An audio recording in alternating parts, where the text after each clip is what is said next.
Your favorite shopping destination, Value Zone Hypermart. ఇప్పుడు మన అమీర్పేట్లో pillar number 1081 వద్ద. Hi guys, welcome to I dream. నేను మీ Chanakya. Guys, మన తెర వెనుక కథల్లో ఈరోజు మనం మాట్లాడుకోబోయే సినిమా ఏంటో తెలుసా? 1985లో రిలీజ్ అయిన ప్రతిఘటన మూవీ.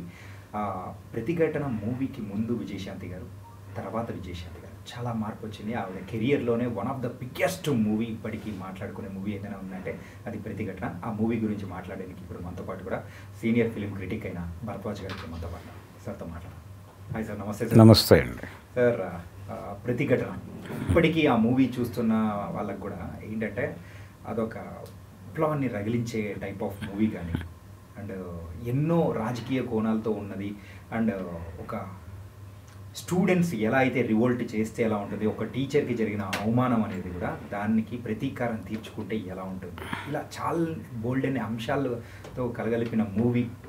మరి ఆ ప్రతిఘటన మూవీ గురించి మీరు ఏం చెప్తారు? ఆ రోజుల్లో మీకు అంటే ఆ సినిమా చూసేటప్పుడు కానీ ఎదురైన అనుభవాలు కానీ ఏంటి? అనుభవాలు ఏం కాదండి, ఆ సినిమా మేకింగ్ వెనకాల ఒక ఐడియాలజీ ఉంది. అంటే నేటి భారతం సినిమాతో టి కృష్ణ గారు తెలుగు సినిమా పరిశ్రమలో ఒక ముద్ర వేశాడు ఆయన. అక్కడి నుంచి ఆయనతో సినిమా చేయాలి అని ఉషా కిరణ్ మూవీస్ అనుకుంది.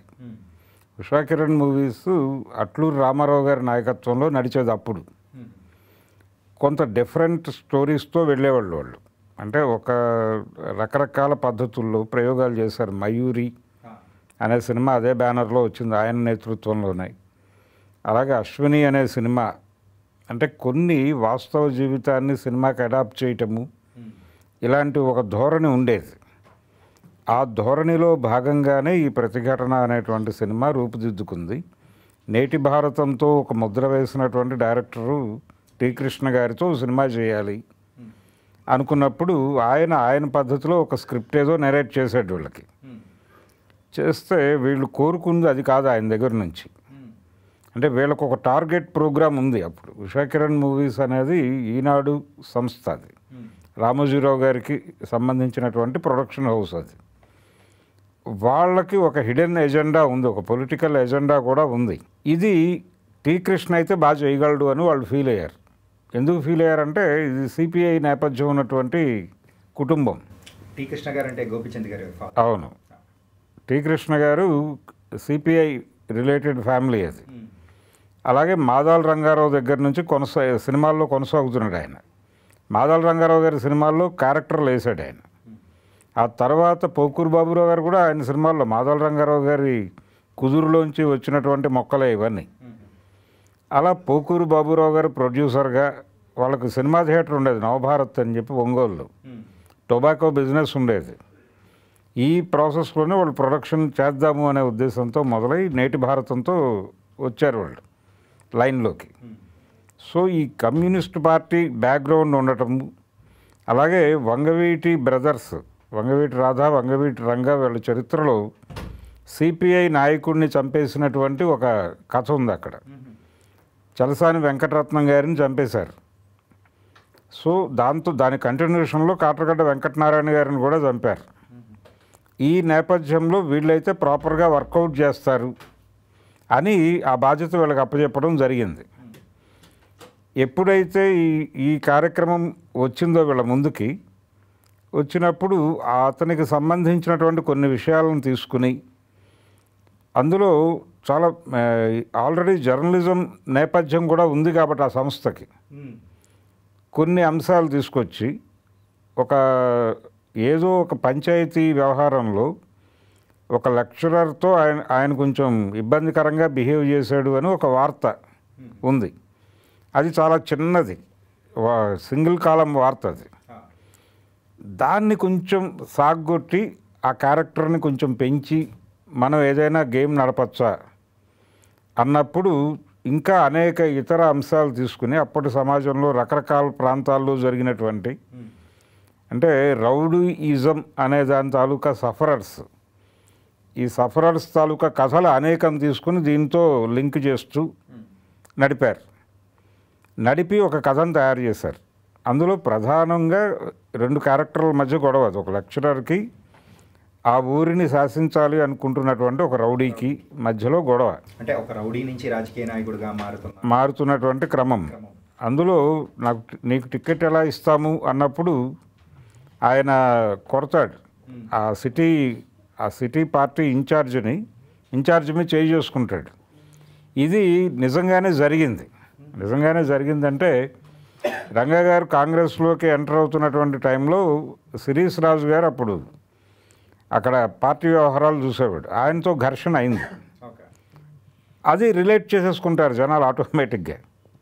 ఇలా రిలేట్ చేసుకోవడానికి అవకాశం ఉన్నటువంటి కొన్ని సన్నివేశాలు కల్పించి ఎలా రిసీవ్ చేసుకుంటారు జనాలు అనే దాని మీద గేమ్. అయితే ఆ క్యారెక్టర్కి ఒక ఎండ్ ఉండాలి. సినిమా అన్న తర్వాత క్లైమాక్స్ ఉండాలి కదా, ఆయన ఉన్నాడు అప్పుడు. ఆ క్లైమాక్స్ ఎలా ఉండాలి అని అనుకున్నప్పుడు వీళ్ళు అప్పుడే తమిళ్లో సినిమా వచ్చింది బాలచందర్ గారిది, అచ్చమిల్లయ్య అని. ఆ సినిమాలో అదొక డిఫరెంట్ స్టోరీ. అంటే ఒక గ్రామాన్ని అభివృద్ధి చేయాలి అనుకుంటున్నటువంటి ఒక యువకుడు రాజకీయాల్లోకి వెళ్ళి పొల్యూట్ అయిపోతాడు. ఎంతగా పొల్యూట్ అవుతాడంటే అతన్ని చూసి ఇన్స్పైర్ అయ్యి అతన్ని పెళ్లి చేసుకోవాలని ఒక అమ్మాయి అనుకుంటుంది, అతనితో కలిసి నడవాలనుకుంటుంది. అతన్ని పెళ్లి చేసుకుని అతనితో నడుస్తున్న క్రమంలో అతను రాజకీయాల్లోకి వెళ్ళి పొల్యూట్ అయిపోయి ప్రజలకు ఇబ్బందికరంగా తయారైపోయిన తర్వాత వీడిని చంపకపోతే ప్రజలు ఇంకా నాశనం అయిపోతారు అని తను ఫీల్ అయ్యి ఒక సభలో అతన్ని చంపేస్తుంది ఆవిడే. అది ఆ సినిమాలో క్లైమాక్స్. అది దాన్ని తీసుకొచ్చి ఇక్కడ పెట్టారు. ఇక్కడ పెట్టి ఈ క్యారెక్టర్ అంటే రంగాని పోలినటువంటి క్యారెక్టరు చరణ్ రాజుతో చేయించారు. కాళీ అని పేరు పెట్టారు ఆ క్యారెక్టర్కి. కాళీ అని పెట్టడంలో కూడా ఒక తెలివితేటలు. అంటే ఆయన్ని ఇబ్బంది అంటే రంగా క్యారెక్టర్ని పోలినటువంటి పాత్రలు చాలా సినిమాల్లో కనిపిస్తాయి మనకు. అలాగే ఈ సినిమాలో కూడా ఈ క్యారెక్టర్లో ఆయన కనిపించాలి అని అనుకున్నారు. కనిపించాలి, వినిపించాలి, ఇలాంటి ఒక ఎండ్ ఉంటుంది తనకి అనేది ఆ క్లైమాక్స్ నుంచి ప్రపంచానికి అర్థం కావాలి అనుకున్నారు. అనుకుని డిజైన్ చేసినటువంటి సినిమా అది విజయవాడ అలంకార్లో రిలీజ్ అయింది. అయిన తర్వాత ఆయన మార్నింగ్ షో చూశాడు. అప్పటికి ప్రచారంలో ఉంది. అది రంగాన్ని టార్గెట్ చేస్తూ సినిమా తీస్తున్నారు అనేది ఆల్రెడీ ప్రచారం అయిపోయింది. ఈ ప్రచారం అవుతున్నటువంటి దశలో ఆయన ఆ సినిమా చూసి బయటకు వచ్చి చాలా బాగా తీశారు, మంచి సినిమా, ప్రతి ఒక్కరూ చూడాల్సిన సినిమా అని చెప్పాడు ఆయన. అది అంటే ఆ రోజున మీడియా పేపర్లే, అక్కడికి వచ్చినటువంటి జర్నలిస్ట్ మిత్రులతో ఆయన తన అభిప్రాయం షేర్ చేసుకున్నాడు. ఆ తర్వాత రాశారు వీళ్ళు, అంతవరకే. అలా ఒక పొలిటికల్ టార్గెట్తో తీసినటువంటి సినిమా అది. ఆ సినిమాలో ఆ ఝాన్సీ క్యారెక్టర్లో విజయశాంతి గారిని పోర్ట్రేట్ చేసినటువంటి పద్ధతి, ఆవిడ నటించినటువంటి పద్ధతి, అది జనాలకు విపరీతంగా కనెక్ట్ అయింది. అలాగే చరణ్ రాజు చాలా అద్భుతంగా పెర్ఫామ్ చేశాడు ఆ క్రూయాలిటీని, వీటన్నిటిని. అలాగే పొలిటికల్ ఏరియాలో అతనికి మద్దతుగా నిలబడేటువంటి క్యారెక్టర్లో కోట శ్రీనివాసరావుని తీసుకున్నారు. కోట శ్రీనివాసరావుని తీసుకోవటానికి ఆయన నాటక నేపథ్యమే కారణం. వీళ్ళు ప్రజానాట్య మండలి నుంచి వచ్చినటువంటి బ్యాచ్ కాబట్టి ఆయన్ని అక్కడి నుంచి అడాప్ట్ చేసుకుని దానికి ఒక తెలంగాణ యాసని జోడించి దాన్ని ఆయన అద్భుతంగా డైలాగ్స్ని అడాప్ట్ చేసుకుని చెప్పాడు సినిమాలో. అది కొత్తగా అనిపించింది జనాలకి. అలా టోటల్గా ప్రతి క్యారెక్టర్ని చాలా పద్ధతిగా డిజైన్ చేసి ఆ సినిమా అంటే బ్రాడ్గా చూస్తే అది ఎక్కడ విజయవాడ కథ లేకపోతే రంగా గారిని టార్గెట్ చేసిన సినిమా అనిపించదు. ఒక చిన్న ఇన్సిడెంట్ నుంచి అల్లుకున్నటువంటి ఒక క్యారెక్టర్, ఝాన్సీ క్యారెక్టర్, ఈ లెక్చరర్ ఝాన్సీ అనే క్యారెక్టర్ని ఆయన అసలు ఎవరికి గుర్తులేని క్యారెక్టర్ అది.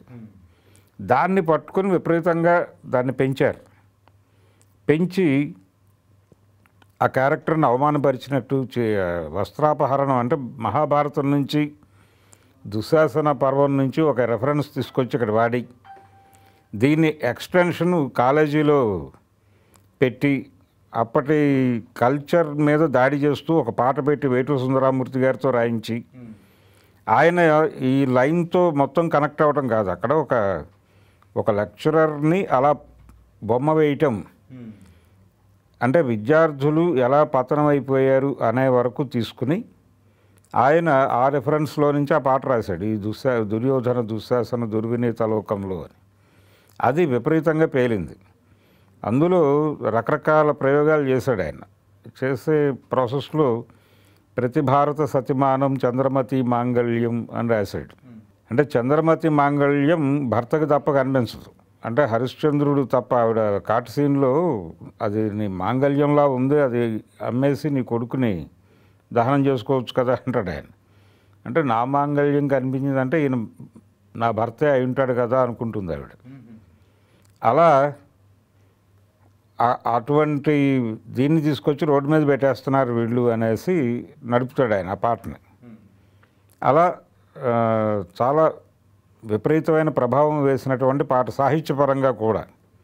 అలాగే కాలేజీల్లో వ్యాపిస్తున్నటువంటి ఒక విష సంస్కృతి, ఈ రెఫరెన్స్ కూడా ఆయన బ్రెయిన్లో ఉంది. కాబట్టి ముఖ్యంగా విద్యాలయాలని కాపాడుకోవాల్సినటువంటి అవసరం ఉంది అనే మోటోలో ఆయన పాట వెళ్ళింది. దాన్ని కూడా జనరల్గానే తీసుకున్నారు జనాలు, జనరల్గా తీసుకున్నారు. ఇలాంటి ఎలిమెంట్స్ చాలా తోడ్పడ్డాయి సినిమా జనాలు కనెక్ట్ కావడానికి. ఇవన్నీ కనెక్ట్ అయ్యే క్రమంలో వీటిలో అంటే సూదిలో దారంలాగా ఆయనకి వ్యతిరేకమైనటువంటి అభిప్రాయాలు కూడా ట్రావెల్ అయిపోతాయనేది వీళ్ళ వ్యూహం. ఇన్ని ఎలిమెంట్స్ జోడించి, అంటే ఇదేదో నినాదప్రాయమైన సినిమాగా ఉంటే చూడరు జనాలు.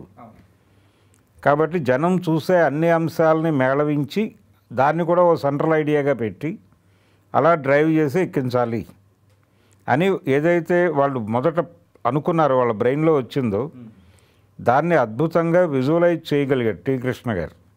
ఆయనకున్నటువంటి పర్సెప్షన్లో నుంచి ఆయన అంటే తన ఇమేజ్ కూడా ఇబ్బంది పడకుండా సినిమాని నడిపాడు ఆయన. ఆయనకు ఒక ఇమేజ్ ఏర్పడిపోయింది అప్పటికే. ఆ ఏర్పడిన ఇమేజ్కి ఈ సినిమా ఇబ్బంది కాకూడదు అనుకుని ఆ జాగ్రత్తలు తీసుకుంటూ, అందులో సుత్తివేలు చేసినటువంటి క్యారెక్టర్ చాలా గొప్పగా ఉంటుంది. అంటే చాలా సందర్భాల్లో రైటర్లు డైరెక్టర్లు తమ ఏదైతే చెప్పదలుచుకున్నారో సినిమా ద్వారా ఏది చెప్పాలనుకుంటున్నారో సెంట్రల్ ఐడియా ఉంటుంది. ఆ సెంట్రల్ ఐడియా చెప్పడం కోసం కొన్ని క్యారెక్టర్లని పెట్టుకుంటారు వాళ్ళు. అలాంటి క్యారెక్టర్ ఒకటి సుత్తివేలు పోషించినటువంటి క్యారెక్టర్ ఆ సినిమాలో. అది ఆయన అదరగొట్టేశాడు. అలాగే విజయ్ చేసినటువంటి క్యారెక్టర్, ఆ రెండు పాత్రల ద్వారా తను ఏం చెప్పదలుచుకున్నాడు అనేది డైరెక్టర్ ఎక్స్ప్రెస్ చేస్తాడు. అలా ఆ రెండు జనాలకు కనెక్ట్ అయినాయి. ఇలా ప్రతి క్యారెక్టరు చాలా ప్రాపర్గా డిజైన్ చేసిన సినిమా అది. దాని వెనకాల హిడెన్ ఎజెండా ఏమున్నప్పటికీ ఒక సినిమాగా అయితే అది ఒక గుడ్ మూవీగా జనాలు రిసీవ్ చేసుకున్నారు. రిసీవ్ చేసుకోవడం మాత్రమే కాదు, అది అన్డివైడెడ్ టాక్. అంటే జనాలందరూ భుజాల మీద వేసేసుకున్నారు. సినిమా చాలా పెద్ద విజయం సాధించింది అది. ఆ రోజుల్లోనే 6.5 crores వరకు అవును అంటే కనెక్షన్ రాబట్టడం అనేది కూడా చాలా వండర్ఫుల్. అవును. దానికి టాక్ విపరీతంగా స్ప్రెడ్ అయింది, మౌత్ పబ్లిసిటీ. కానీ సార్ ఈ మూవీలో పెద్ద స్టార్స్ అనేవాళ్ళు కానీ ఆ రోజుల్లో పెద్ద హీరో కానీ లేరు. అంటే ఇదేంటంటే ఉమెన్ డ్రివెన్ స్టోరీ కైండ్. అంతే. అందులో చంద్రమోహన్ ఉన్నాడు ఆవిడ భర్త పాత్రలో. అది చాలా పరిమితులకు లోబడి ఉండేటువంటి క్యారెక్టర్ స్క్రిప్ట్ పరంగాను. అలాగే వాళ్ళు అనుకున్న లైన్లో కూడా ఆ క్యారెక్టర్ కాదు. అతని ద్వారా సఫర్ అయినటువంటి ఒక లెక్చరర్, ఆవిడ ఎలా రివెంజ్ తీసుకుంది సమాజపరంగా ఎలా రివెంజ్ తీసుకుంది అనేది ఒక విలువలతో కూడినటువంటి సమాజాన్ని కోరుకుంటూ నడపటం అనేది సెంట్రల్ ఐడియాగా తీసుకున్నారు. తీసుకున్న తర్వాత ఇక మిగిలిన ఎలిమెంట్స్ అన్నిటినీ పక్కన పెట్టేసి అటువైపు డ్రైవ్ చేయడానికి, ఆ క్యారెక్టర్ని అలా ఎందుకు తయారైంది అనేది చెప్పడానికి కొన్ని క్యారెక్టర్లు, డైరెక్టర్ గారు తను చెప్పదలుచుకున్న విషయం ప్రభావవంతంగా చెప్పడానికి కొన్ని క్యారెక్టర్లు, ఈవిడని ఆ వైపు డ్రైవ్ చేయడానికి కొన్ని క్యారెక్టర్లు పెట్టి కథను తయారు చేసుకున్నాడు ఆయన టి కృష్ణ గారు. ఇందులో ఆయన చాలామంది సహకరించారు. ఈ కథా చర్చలు, ఆ కథా నిర్మాణంలో చాలామంది సహకరించారు. హరనాథరావు గారు లాంటి వాళ్ళు, వీళ్ళందరి సహకారంతో ఆ సినిమాని తెరకెక్కించాడు ఆయన. చాలా పెద్ద విజయం సాధించింది. ఉషా కిరణ్ మూవీస్లో చాలా పెద్ద హిట్ అది. ఆ మూవీ మీరు ఎక్కడ చూసారు?